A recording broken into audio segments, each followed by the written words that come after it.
Tamil Nadu mercantile bank IPO. ये IPO में हमें इन्वेस्ट करने से क्या टाइप ऑफ इन्वेस्टमेंट अपॉर्चुनिटीज़ हम लोगों को मिलेंगा और इसमें इन्वेस्ट करने से क्या रिस्क है हमारा इन्वेस्टमेंट पोर्टफोलियो को हम आगे वीडियो में अभी डिटेली देखेंगे। हाय, दिस इज़ holisticinvestment.in।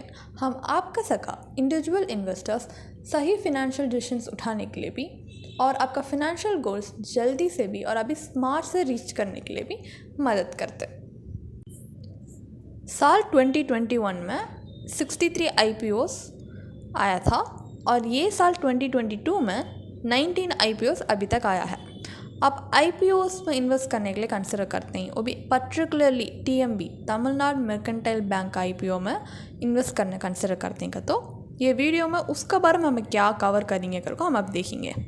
पहले ये बैंक का बैकग्राउंड क्या करको देखेंगे और इसका बिजनेस का ओवरव्यू देखेंगे एंड ये बैंक फिनेंशियली कैसा परफॉर्म करता करको भी देखेंगे एंड इसका वैल्यूएशन भी हम ये IPO कब इशू करते हैं इसका टाइमलाइन क्या करको देखेंगे एंड ये IPO को इम्पोर्टेंटली एनालाइज करने के लिए इसका स्ट्रेंथ एंड वीकनेस भी हम इसमें डिटेली देखेंगे और एक जनरल आउटलुक एक आइडिया होने के लिए हम इसका बैंकिंग सेक्टर का बारे में भी एक जनरली देखेंगे, एक ओवरव्यू सका और फाइनली ये इन्वेस्टमेंट एक अच्छा इन्वेस्टमेंट की नहीं की हमारा पोर्टफोलियो के बेनिफिट देंगा कि नहीं की करको फाइनल वर्डिक्ट में हमें ये देखेंगे।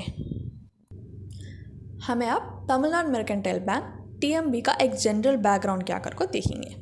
इंडिया में 12 पब्लिक सेक्टर बैंक्स है और 22 प्राइवेट सेक्टर बैंक्स है। उसमें one of the oldest private sector bank को देखेगा तो वो TMB। ये बैंक को 1921 में नाबार्ड बैंक को स्टार्ट करे बट उसका बाद 1962 में तमिलनाडु मर्केंटाइल बैंक को इसे रीनेम करें। इसका हेडक्वार्टर्स को तूतुकुड़ी तमिलनाडु में है। इसे 12 रीजनल ऑफिस भी 509 branches he through out the country, ये कंट्री पूरा और इसका टोटल 369 ब्रांचेस ही इसमें तमिलनाडु में फ़कत दूसरे ब्रांचेस पूरा को 15 अदर दूसरे स्टेट्स में भी और 4 यूनियन टेरिटरीज में भी स्प्रेड होको है। और 7 जून 2022 में सेबी को इन TMB का इनिशियल पब्लिक ऑफरिंग के लिए अप्रूवल दिया है। अब तमिलनाडु मर्केंटाइल बैंक TMB का बिजनेस का ओवरव्यू क्या करके हमें देखेंगे। ये बैंक को ट्रैक रिकॉर्ड है, 100 साल का ट्रैक रिकॉर्ड है और ये बैंक को बड़को financial services and banking service wide range में ऑफ़र करते और इनका कस्टमर बेस करको देखो तो 5 मिलियन और इनका कस्टमर मेनली कहाँ से आते हैं तो एक रिटेल कस्टमर्स और एग्रीकल्चर फील्ड में रहते हैं। सो नहीं कहता MSME सेक्टर से आते से लोग इनका कस्टमर्स मेन बेस और ये बैंक का मेन फोकस करता so rural and semi urban region में 106 रूरल ब्रांचेस ही और 247 सेमी अर्बन ब्रांचेस ही। इनका स्ट्रॉन्ग मार्केट प्रेजेंस करता सो को तमिलनाडु में दे आर ऑल्सो फोकसिंग कि दूसरा स्टेट्स में भी अभी उनका मार्केट प्रेजेंस करता सो अभी स्ट्रांगली रीच होना करो उसमें लोगों का फोकस है और इनका ये बैंक का टोटल बिजनेस करता सो एक्चुअली बड़ा है 8.86%। ये साल फिनेंशियल ईयर 2022 में ये लोगों का एक्चुअली बड़ा है कंपेयर टू जे साल में 72,040 करोड़ था बट ये साल बढ़ को 78,424 करोड़ हुआ है। बट इसमें इन्वेस्ट करने के लिए हम लोग एक इम्पॉर्टेंट इन्फॉर्मेशन है क्या मालूम होना का तो सेबी एक्चुअली TMB बैंक के ऊपर 2019 का साल में 4 बैन एक्चुअली करा है, 4 बैन दिया है। उसमें 3 बैन एक को मार्च 2021 में उठा दिया बट अभी एक बैन है वो बैंक से हटाना को।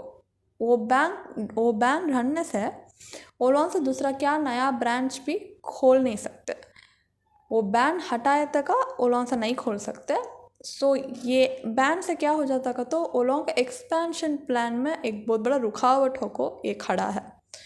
ये एक एक्चुअल बहुत बड़ा एक नेगेटिव इम्पैक्ट इनका बिजनेस में।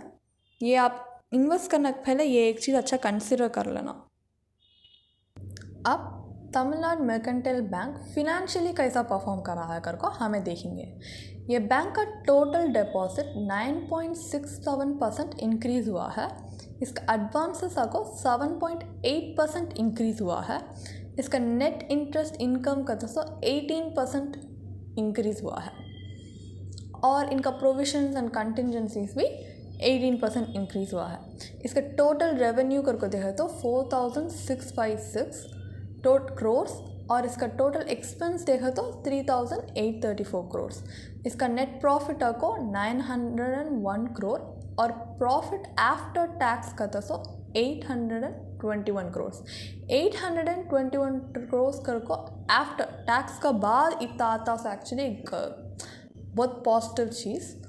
और इसका नॉन परफॉर्मिंग एसेट्स को एक साल भी डिक्रीज़ होने को आता और इसका बुक वैल्यू पर शेयर कितना करके हमें देखेगा तो 374.41 और इसका अर्निंग पर शेयर को 57.67।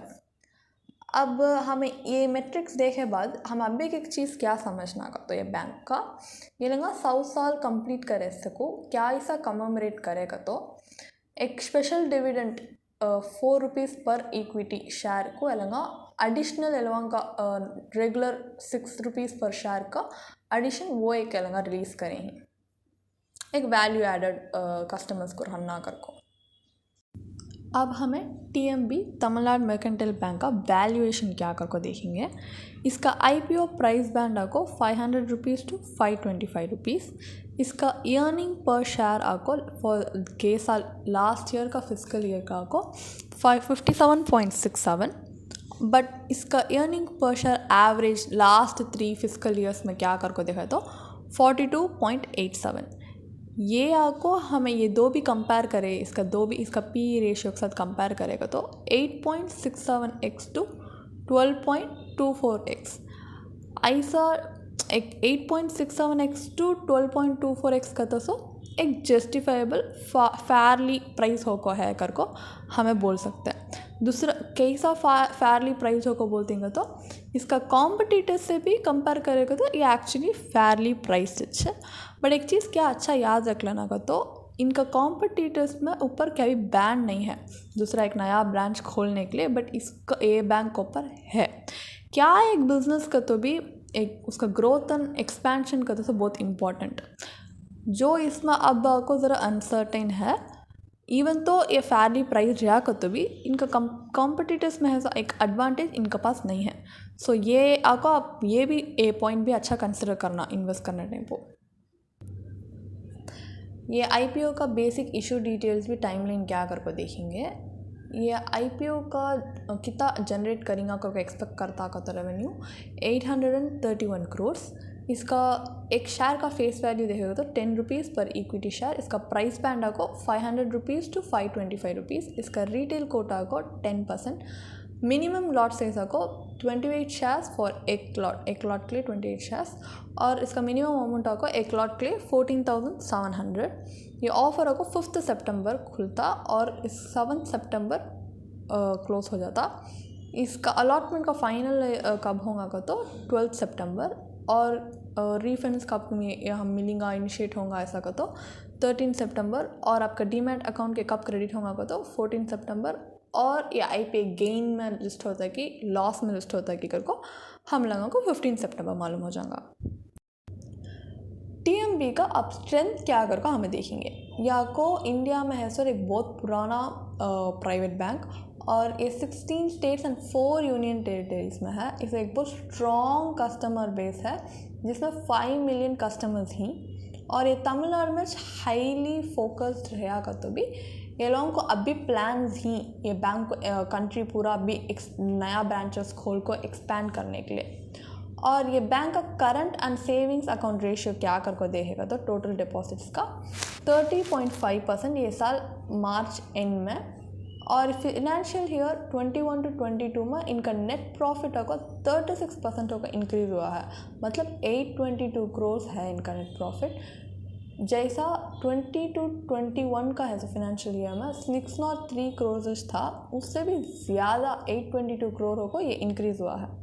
और इसका नॉन परफॉर्मिंग असेट्स करके हमें देखेगा तो actually here after here decrease हो कुछ है 21 to 22 में आपको 1.69% हो कुछ है, पहले 20 to 21 में आपको 3.44% होगा।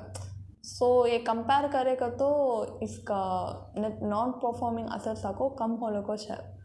20 to 21 में देखेगा तो it's very low compare to now. So ये कम होने को है, ये एक पॉइंट कंसिडर करना। एंड अभी के क्या कहते तो इसका नॉन परफॉर्मिंग असेट्स कैसा लेगा, लो को कंटेन करते हैं, कैसा आपको मेंटेन करते हैं करके हमें देखेगा तो स्मॉल एंड मीडियम एंटरप्राइजेस में लोगों का फोकस अच्छा रखो, ये लगा ये स्कोर को मेंटेन करते हैं। अब हमें टीएमबी का वीकनेस क्या कर को देखेंगे। हमें क्या एक चीज़ इन्वेस्ट करने का पहले भी उसका स्ट्रेंथ फ़कत देखना नहीं, उसका रिस्क भी वैसा इक्वली इम्पॉर्टेंट हो को कंसिडर कर को हम अच्छी तरह से नोट करना। सो इसका वीकनेस क्या कर को देखे तो पहले डिस्कस कर सका एलंगा नया ब्रांचेस अभी फर्दर खोल नहीं सकते अंटिल आरबीआई लोगों को परमिशन दिया तक ये लगा नहीं खोल सकते। एंड इनका बैंक एंड टॉप मैनेजमेंट का डिस्क्लोजर का हिसाब से हम लोग क्या मालूम हुआ का तो 37.73% एलोंग का paid up equity share capital भी 53.59 मिलियन इक्विटी शेयर्स भी बड़को लीगल प्रोसीडिंग्स में पेंडिंग होकर अभी खड़ा है। ये एक पॉइंट भी अच्छा याद रख लो।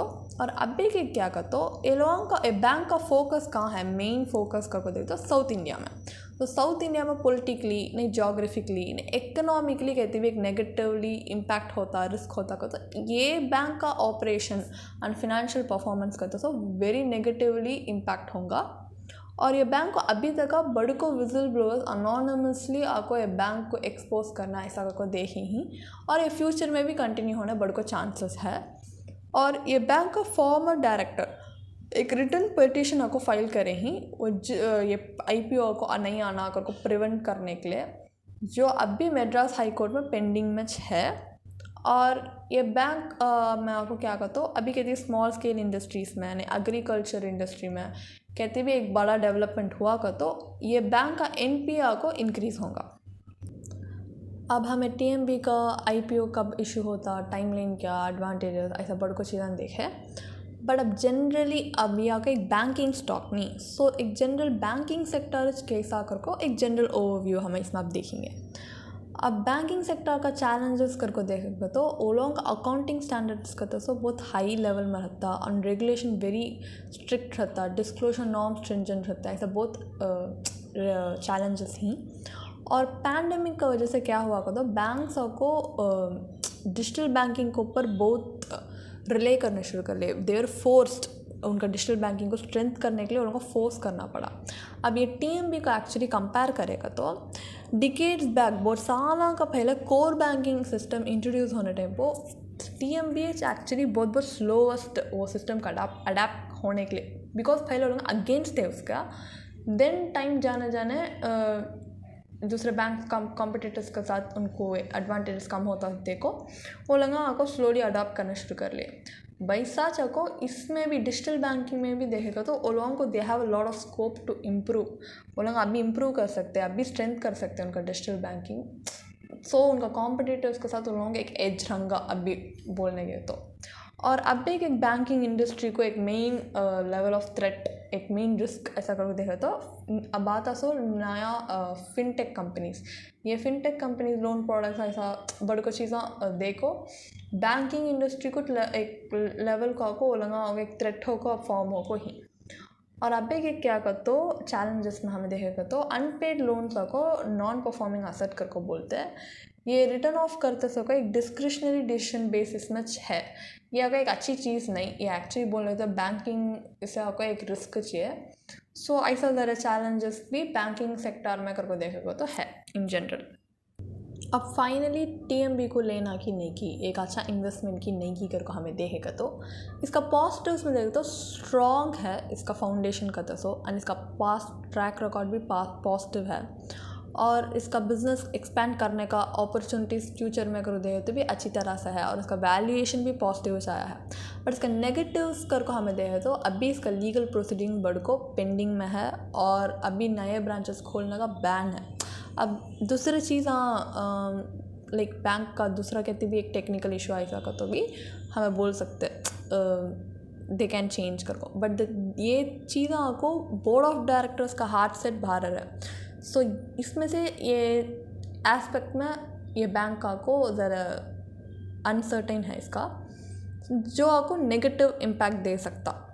और ये इसमें इन्वेस्ट करने का पहले आप क्या चीज़ अभी कंसिडर करना को, तो बैंकिंग सेक्टर का परफॉर्मेंस कैसा था, इसका पहले कैसा था, जाना कैसा रंगा, ऐसा करको वो एक एवोल्यूशन भी अच्छी तरह सब करना। और पहले आपका पोर्टफोलियो में अब है, सो पोर्टफोलियो में एक बैंकिंग स्टॉक है का तो फिर भी इसमें इन्वेस्ट कर को अब एक बैंकिंग स्टॉक में इन्वेस्ट कर को रिपीट करना का तो सो ज़रूरी नहीं, आप ज़रूर अवॉइड कर सकते हो। अब फाइनली इसे एक एस बोलना कि स्ट्रांगली नहीं नो बोलना कि कर को देखेगा तो एक स्ट्रॉन्ग एस कर को बोल नहीं सकते, क्योंकि तो इसे नेगेटिव्स बोले तो ज़रा एक अच्छी इम्पैक्ट दे सका है। सो उसका नेगेटिव्स को एक स्ट्रॉन्ग एस बोल नहीं सकते, बट आप एक medium to long term investor का तो यू कैन कंसिडर दिस। और नहीं अच्छा मुझे ये ना को मैं दूसरा कहते भी ऑल्टरनेट ऑप्शन कहते भी है क्या कर को आप पूछेगा तो है, आप ज़रूर म्यूचुअल फंड्स ट्राई कर सकते हैं। कि तो अब एक म्यूचुअल फंड मैनेजर का तो सा को क्या करेंगे का तो उन्होंने डिसाइड कर सकते अच्छी तरह से एनालाइज कर को ये इसका ट्रेंड मार्केट ट्रेंड कैसा है कर एनालाइज कर को उनको आपका पोर्टफोलियो को कैसा फिट होगा देखो टीएमबी फिट हुआ तो ही कैन उन्हें चूज़ कर सकते हैं। वो चूज़ करने में क्या होगा का तो उन्होंने कब भी कितना अलोकेट करना है ऐसा फंड्स, नहीं कब इसमें से बाहर रह सकते हैं, नहीं कब इसका अलोकेशन इंक्रीज़ कर सकते हैं। एक फ़ंड मैनेजर ईजी से आपको ये करेंगे। सो एक म्यूचुअल फंड से आपको इसमें इन्वेस्ट करते हैं, सो एक अभी अच्छा एक बेनिफिट होगा आपको। और सो उसमें से क्या कर सकते हो तो आपका risk appetite and asset allocation को बेस कर को आप इसमें इन्वेस्ट करना है कि नहीं की कर को चुन सकते हैं। मैं चाहती हूँ कि आपके वीडियो बहुत अच्छे एक बेनिफिट हुआ और आपको अच्छे समझ आया। और अभी आपको समझ आया नहीं अभी बड़ को आईपीओ के बारे में आपको डाउट्स है, नहीं दूसरा कहते भी आपका फिनेंशियल गोल्स में डाउट्स है का तो आप हमारा फिनेंशियल प्लानर्स के साथ आपको एक कॉम्प्लीमेंट्री डिस्कशन बुक कर सकते हैं, जिसका लिंक हमें डिस्क्रिप्शन में दें ही। और अब भी आपको ऐसा पर्सनल फिनेंस के बारे में यानी इन्वेस्टमेंट्स के बारे में नॉलेज गेन करना अभी बढ़ाना कर को आप सोचेगा तो हम आपको रेगुलरली वेबिनार्स कंडक्ट करते हैं, जिसमें हमारा गेस्ट स्पीकर्स को 15-20 साल ये इंडस्ट्री में को रख को काम करे सोचने जिसकी वजह से उन्हें एक्सपर्ट रहते हैं ये टॉपिक्स में। उन अब भी अच्छा इसका बारे में डिटेली आपको एक्सप्लेन कर सकते हैं। आप इसका वेबिनार का भी जो को रजिस्टर कर सकते हैं हमारा लिंक में जो आप डिस्क्रिप्शन में दी ही। ये वेबिनार्स कम्प्लीटली फ्री, सो आपको ये बहुत अभी बेनिफिशियल ही रहेगा। और मैं चाहती हूँ कि आपको ये वीडियो पसंद आया होगा। सो या धन्यवाद।